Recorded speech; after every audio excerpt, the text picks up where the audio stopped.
नमस्कार दोस्तों, मैं कुलदीप एक बार फिर से आपका हार्दिक अभिनंदन स्वागत करता हूं आपके छोटे से परिवार केडी चाणक्य सेंटर पर।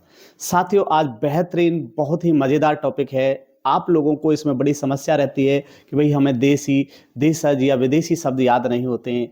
तो आपके लिए उस चीज़ से निजात दिलाने के लिए आज हम एक बार फिर से आपके सामने प्रस्तुत हैं। तो आज हम बात करते हैं शब्द संरचना से संबंधित। इसमें कहा गया है कि भाई आखिर शब्द क्या होता है। तो वर्णों के सार्थक समूह को ही क्या कहते हैं साथियों? शब्द कहते हैं। जैसे हम बात कर लें छोटा सा कि भाई पवन है, क्या है? पवन। तो आप इससे पता कर पा रहे हैं कि जो पवन होती है वायु का रूप होती है, तो इसी को पवन कहते हैं। लेकिन हम इसमें कह दें वपन क्या होता है, तो हमें नहीं पता है, इसका शाब्दिक अर्थ हमें नहीं पता है, लेकिन पवन का शाब्दिक हम समझ पा रहे हैं। तो ये इसी बात को कह रहा है। जैसे हम कह दें भैया पानी है, क्या कह दें? पानी है, तो पानी से पता चलता है कि ये पीने का कोई पदार्थ है। ठीक है। तो अगर हम इसे उल्टा सिरता लिख दें नीपा, तो हमें नहीं पता है कि नीपा क्या है, नहीं पता है। ठीक है।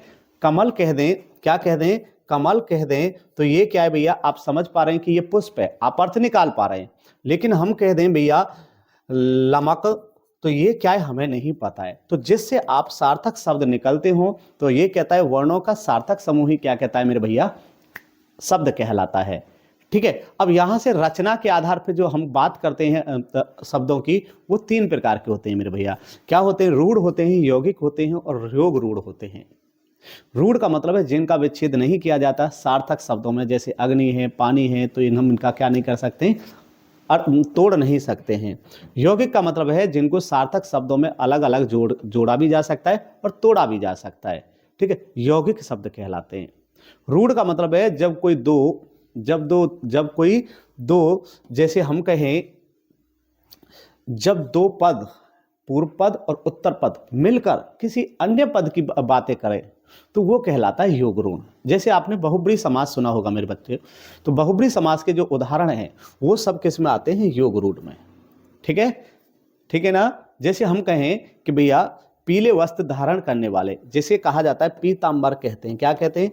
पीतांबर में, पीतांबर की बात करें तो इसमें अगर हम बात करें पीले वस्त्रों को जो धारण करते हैं, अर्थात कौन है? कृष्ण या विष्णु। तो इनका अर्थ क्या निकलेगा? जिसमें कोई भी पद प्रधान नहीं होता है, किसी अन्य पद की बात करते हैं, तो वो क्या कहलाते हैं भैया? हमारे योग रूढ़। मतलब क्या हो जाता है? अर्थ रूढ़ हो जाता है। दोनों से मिलकर अर्थ क्या हो जाता है? रूढ़। तो कहलाता है योग रूढ़।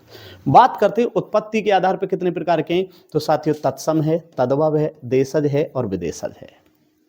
तत्सम का मतलब होता है संस्कृत से ऐसे के वैसे जो शब्द लिए जाते हैं उन्हें कहते हैं तत्सम। संस्कृत से ज्यों का त्यों, संस्कृत से ज्यों का त्यों जिन शब्दों को लिया जाता है उनको क्या कहते हैं? तत्सम। तद्भव का मतलब है, तद का मतलब है उससे, भव का मतलब है उत्पत्ति। अर्थात इन तत्सम शब्दों से अपनी भाषा के अनुसार, अपने अनुसार चीजों को बदलना, चीजों में परिवर्तन करना ही कहलाता है तद्भव। मतलब कौन से शब्दों से? संस्कृत शब्दों से हम अपने अनुसार उन्हें बदलने या बोलने लगे, वो कहलाते हैं तद्भव। जैसे आपसे कहेगा कि भैया, हमसे कहें कि भैया उच्च, क्या कहे? उच्च, तो हम कहेंगे इसका तद्भव बन जाएगा ऊंचा। क्या बन जाएगा? ऊंचा। ठीक है। हमसे कहें भैया, यहां से हम बात करें जैसे घोटक, क्या कहें मेरे भाई? घोटक, तो घोटक का बनेगा साथियों घोड़ा। ठीक है। हम कहें घट, तो घट का बनेगा घड़ा। तो ये क्या है? हम घट को अपने अनुसार तोड़ पाए घड़ा, घोटक को हम अपने अनुसार तोड़ पाए घोड़ा, उच्च को हम अपने अनुसार किया ऊंचा। जैसे आपसे कहा जाएगा कि भाई, आपसे कहा जाए हस्त, तो हस्त आपको थोड़ा सा ऊटपटांग लगता है, लेकिन अरे हाथ ही कह दो, जरूरत का है। तो आप अपने अनुसार चीजों को बदलते हैं कि भाई संस्कृत शब्दों से अपने अनुसार चीजों को उत्पत्ति करना कहलाता है तद्भव। दूसरा क्या है? देशज। देशज का मतलब है देश में जन्मा। हमारी क्षेत्रीय भाषा में जन्मा ही क्या कहलाता है? देशज। विदेशज का मतलब है हमने बहुत सारे लोग हमारे भारत में आके निवास किए थे, उन्होंने जिस जिस भाषाओं का प्रयोग किया उसके आधार पर हमारे यहाँ कुछ कुछ शब्दों को यहाँ यूज किया गया। जैसे पुर्तगाली थे, तुर्की थे और अंग्रेज थे। तो इस प्रकार से जो जो लोग आए, फारसी थे, तो उनके द्वारा जो शब्द प्रयोग किए गए उनको हमारे यहाँ जो यूज किया गया उनको कहा गया विदेशी शब्द।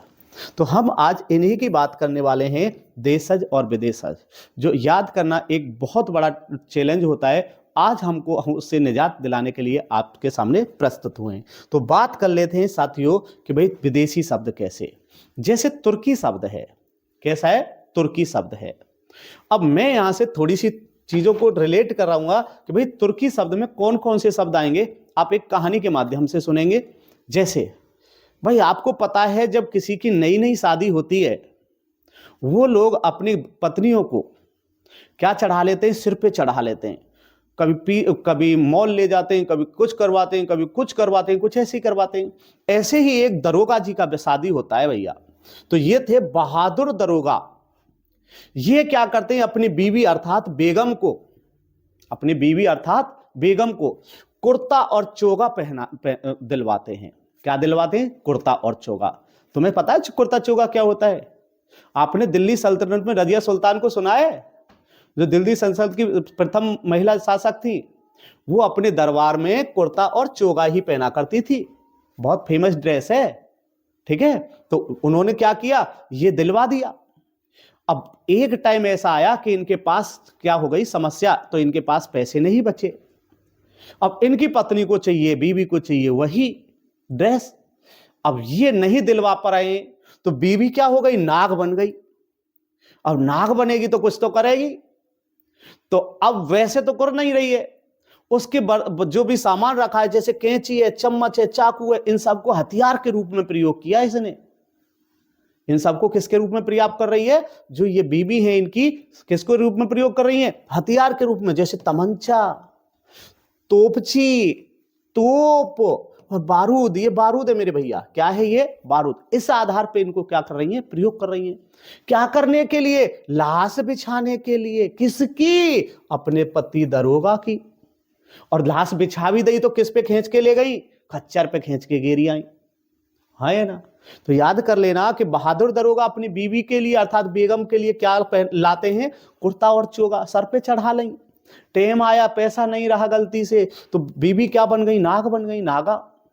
और भैया नाग बनी है तो अपने हथियार के रूप में कैंची को यूज किया, चम्मच को यूज किया, चाकू को यूज किया। जो हथियार धारदार हैं, जो हथियार हैं, उनके रूप में, तमंचा के रूप में, तोपची के रूप में, तोप के रूप में, बारूद के रूप में इनको प्रयोग किया। और अपने पति की क्या बिछा दी, लाश, ठीक है। और क्या कर दिया, खच्चर पे गिर के फेंक आई, ठीक है। तो ऐसे याद रख लेना, चेचक भी कहां से है, तुर्की से है। दूसरा जापानी, रिक्शा वेरी इंपॉर्टेंट है। कहां से है, जापान से है मेरे भैया। कहां से है, जापान से है, ध्यान रखना। रिक्शा, आजकल तुम बहुत मोमोज खाते हो ना, मोमोज से याद रखना कहां से, तिब्बत से है। तुम्हें पता है ना, ऐसे गोलमोल चिट्टे आदमी बनाते हैं तिब्बती या आपने नेपाली टाइप के, बढ़िया मोमोज बनाते हैं। बुरा ना मत बनना भैया, कोई ऐसा आदमी देख रहा हो तो। बुरा मैं रिलेट कर रही हूँ भैया, ज्यादा कुछ नहीं कर रहा हूं। अब आपने देखा होगा आजकल लोग बहुत इतराते हैं, अरे हमने पिज्जा खायो, क्या खायो, पिज्जा।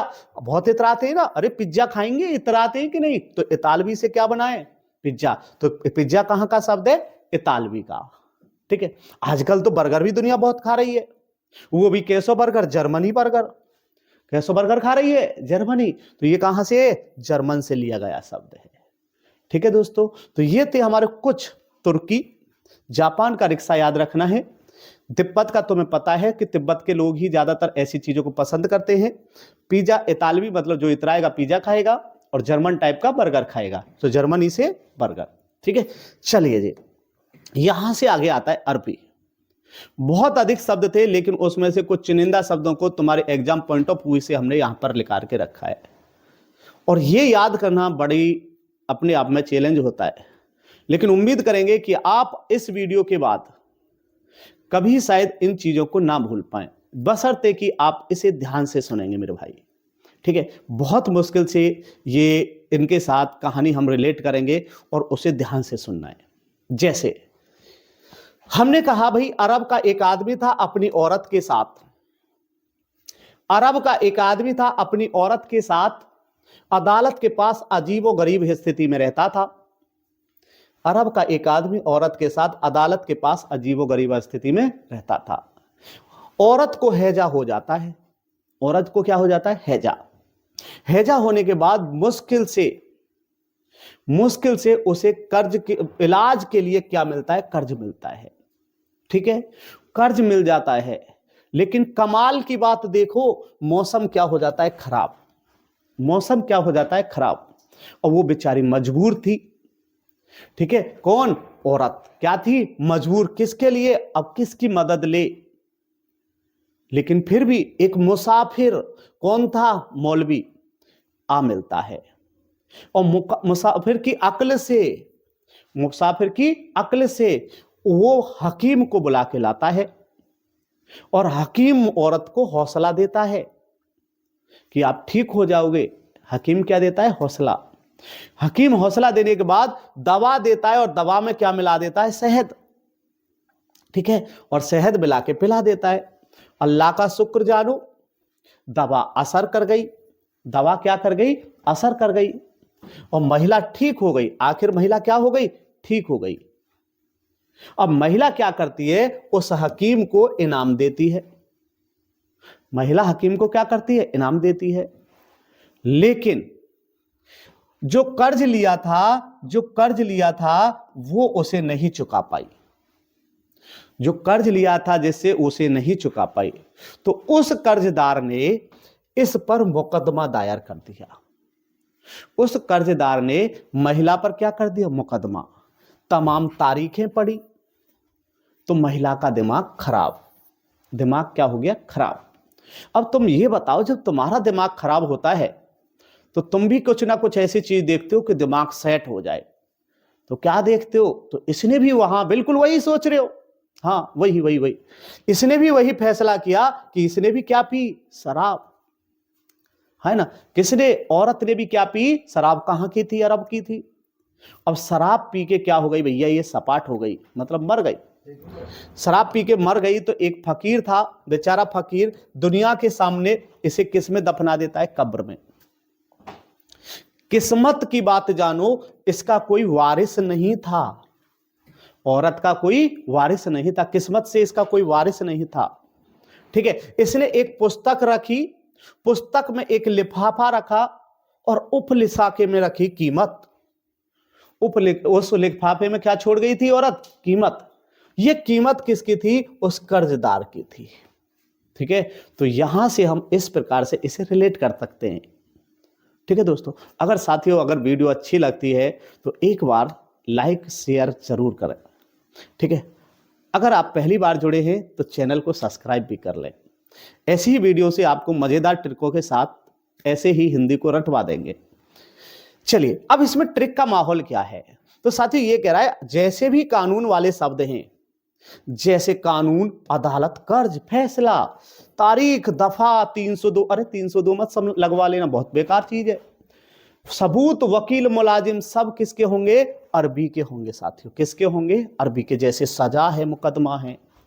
ठीक है, तो बेहतरीन ट्रिक है, आप इसे एक बार फॉलो करें। अगर एक बार समझ में नहीं आती, दूसरी बार देख सकते हैं। चलिए, मैं बात करता हूं कि भाई फारसी से भी हमने इंपोर्टेंट शब्दों को उठाया है। ध्यान से सुनेंगे, रिलेट करेंगे।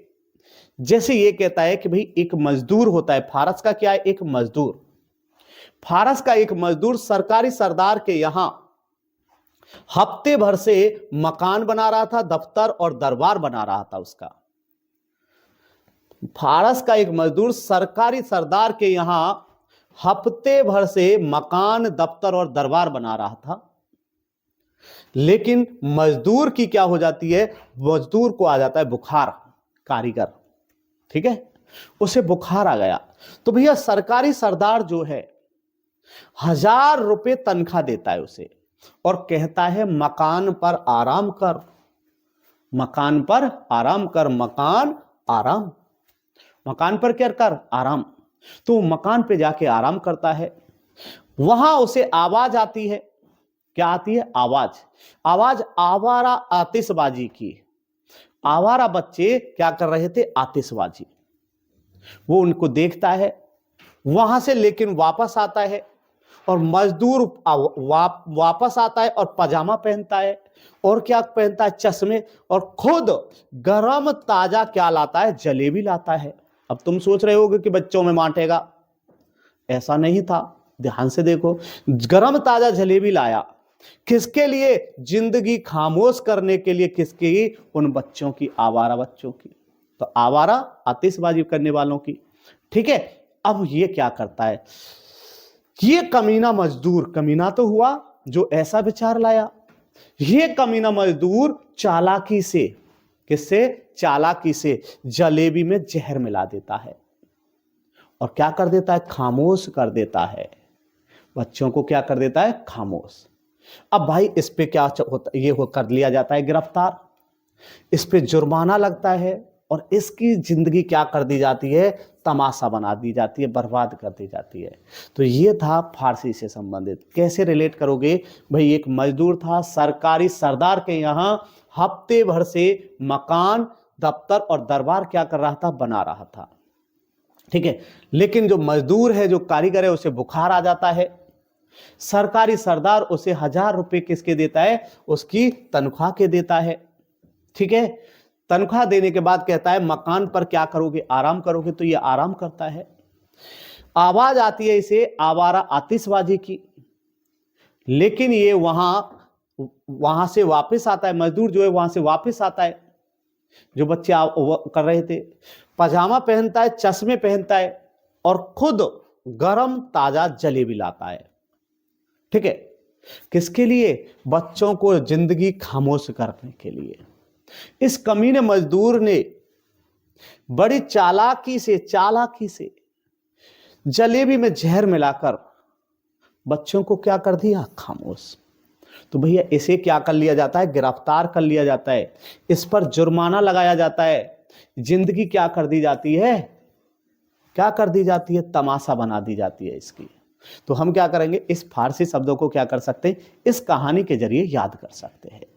ट्रिक क्या है? जो आपके कारोबार से संबंधित शब्द हैं, जैसे आमदनी है, जमीन है, रईस है, बीमा है, उम्मीद है, ठीक है, आराम, सरदार, सूद, सौदागर, हजार, मुफ्त, ये सब क्या हैं? आपके फारसी के शब्द हैं। याद कर लेना, थोड़ा ट्रिकी मामला है। फायदे वाली बातें जो होंगी, फायदा नुकसान वाली बातें सब इसी में आ जाएंगी। पुर्तगाली शब्द। पुर्तगाली शब्द कुछ नहीं है, घरेलू सामानों से संबंधित आप क्या कर सकते हैं? याद कर सकते हैं। जैसे अलमारी है, आलपिन है, कमीज है, बाल्टी है, चाबी है और तौलिया है। बड़ा छोटा सा मामला है। इसमें बात करते हैं, इसमें संकर शब्द क्या होते हैं। साथियों, संकर शब्द का मतलब है जब दो भिन्न भाषाओं से मिलकर कोई शब्द बनाता होता है, उसी को कहते हैं संकर। जैसे हम कहें भोले शंकर हैं, तो कभी आपने मूर्ति देखी हो, भोले जी का एक तरफ का होता है भोले जी का और दूसरा तरफ का शरीर हो जाता है, जो बाएं पक्ष का होता है वो पार्वती जी का होता है। तो दो भिन्न शरीरों से मिलकर बना था, वो नाम था शंकर। ठीक है, तो उसी आधार पे यहां पर भी क्या है? शंकर। जैसे हमने कहा वर्षगांठ में वर्ष संस्कृत का है, वर्ष किसका है? संस्कृत का है, और गांठ अपने हिंदी का है। दोनों मिलकर कैसे बन गए? वर्षगांठ, और इसी को कहा गया संकर शब्द, मतलब भिन्न भाषाओं से मिलकर बना। हमने कहा जैसे जेल खाना है, तो जेल अंग्रेजी है और खाना तो अपना हिंदी है, तो खाना कैसा है? हिंदी। तो दोनों मिलकर क्या बने? जेल खाना। तो ये भी कैसा शब्द है? एक संकर शब्द है। आपसे कहा जाएगा रेलगाड़ी, तो रेल अंग्रेजी शब्द है और गाड़ी तो तुम ही बनाते हो, तो गाड़ी कैसा है? आपका हिंदी शब्द है। दो भाषाएं मिली, तो दो भाषाओं के मिलने से रेलगाड़ी कैसा है? संकर शब्द है। कहा जाएगा लाठी चार्ज, तो लाठी हिंदी का, तुम ही तो लाठी का प्रयोग करते थे। अरे जब 1961 में चीन से युद्ध हुआ था, तुम्हारे पास हथियार कहां थे? ऐसे ही डंडा ले लेके चल दिए लड़ने के लिए। अगर तुम्हारे पास हथियार होते, क्या इतनी हिम्मत थी कि चीन तुमसे ये जीत जाए? हाँ है ना। चलिए, तो ये क्या है? तो लाठी क्या है? अपना हथियार है, और चार्ज क्या है? अंग्रेजी है। ठीक है, तो ये क्या हो गया? दो भिन्न भाषाओं के बने, तो क्या बन गया? लाठी चार्ज भी कैसा है? संकर शब्द है। चलिए बात कर लेते हैं देसी या देशज। देशज का मतलब है देश प्लस जय, मतलब देश से जन्मा शब्द ही क्या कहलाता है? देशज। ठीक है, तो इसमें कहा है देशज में, देश में जन्मा शब्द, ऐसे शब्द जो क्षेत्रीय प्रभाव के कारण परिस्थिति और आवश्यकता अनुसार बनकर प्रचलित होते हैं, क्या कहलाते हैं? देशज। जैसे तुम याद करोगे थैला, अगले वाला तुम ही याद कर लेना, बहुत अच्छा वो है, देख लेना तुम्हें जो भी करना है। दूसरा है पेट, पगड़ी, लोटा, टांग, ठेठ, ये सब क्या है? देशज है। और हमारे देश में अलग अलग तरह की क्षेत्रीय भाषाएं भी बोली जाती हैं। जैसे पंजाब में छोले भटूरे कहा जाएगा, छोले भटूरे कहां से है? पंजाब से है। कहा जाएगा गिद्धा भांगड़ा, कहां से है? पंजाब का है। कैसा शब्द है? क्षेत्रीय शब्द है। कहाँ का है? पंजाब का है। कहेगा फाफड़ा कहाँ का है? गुजरात का है। ढोकला कहाँ का है? गुजरात का है।